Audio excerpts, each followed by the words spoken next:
नहीं कि बताओ, जैसे मौलिक अधिकार जो होते हैं हमारे, जानते हो पहले 7 थे, अब हमारे 6 मौलिक अधिकार हो गए हैं। जैसे एक है हमारा, जैसे अनुच्छेद 14, 15, 16, 17, 18, ठीक है। तो ऐसी स्वतंत्रता का अधिकार, धार्मिक स्वतंत्रता का अधिकार, शोषण के विरुद्ध अधिकार, ठीक है। तो जैसे कि हमारा अनुच्छेद 15 है, हम लोग स्कूलों में जाते हैं, कोई कहता है कि पगड़ी बांध के आ रहे हो, कोई कहता है कि ये कपड़े नहीं चलेंगे, ये कहता है नकाब बैन है। तो हम लोगों को जैसे है कि धर्म, जाति, लिंग, पहनावे के आधार पर विभेद नहीं किया जाना, विभेद नहीं किया जाना, ठीक है। ये है हमारा समानता का अधिकार की, क्योंकि हम लोग क्या है, सभी के लिए समान है, सब लोग समान है ना। क्योंकि हमारा खून काटो एक निकलेगा, इस भैया का काटो एक ही निकलेगा, क्यों अलग तो नहीं निकलेगा। ब्लड ग्रुप अलग हो सकता है लेकिन खून हमारा एक ही हो सकता है ना।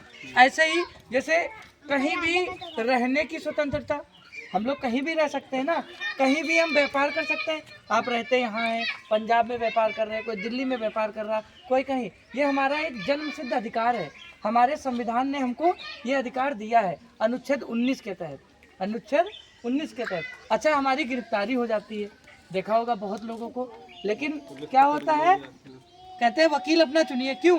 क्योंकि हमारा एक राइट्स है कि हम अपना वकील चुन सकते हैं, हम अपना ये बता सकते हैं कि हमें ये क्यों गिरफ्तार करें, हम पूछ सकते हैं गिरफ्तार क्यों किए ले जाए, वो हमें कारण बताएंगे।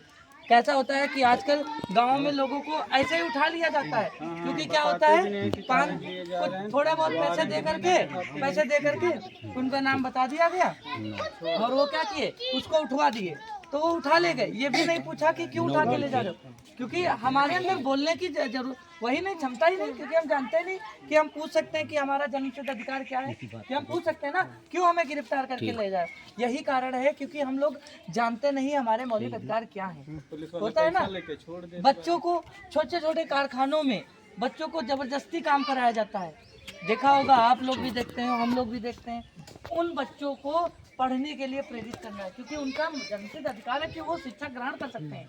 ऐसा होता है, आप अपने धर्म का प्रचार कर रहे हैं कहीं पर भी, तो आपको कोई ना कोई आ जाता है कि ये क्या कर रहे हो, चलो यहाँ से हटो। ये नहीं कह सकता आपसे, क्यों? क्योंकि आप प्रचार प्रसार आप अपने धर्म की कर सकते हैं।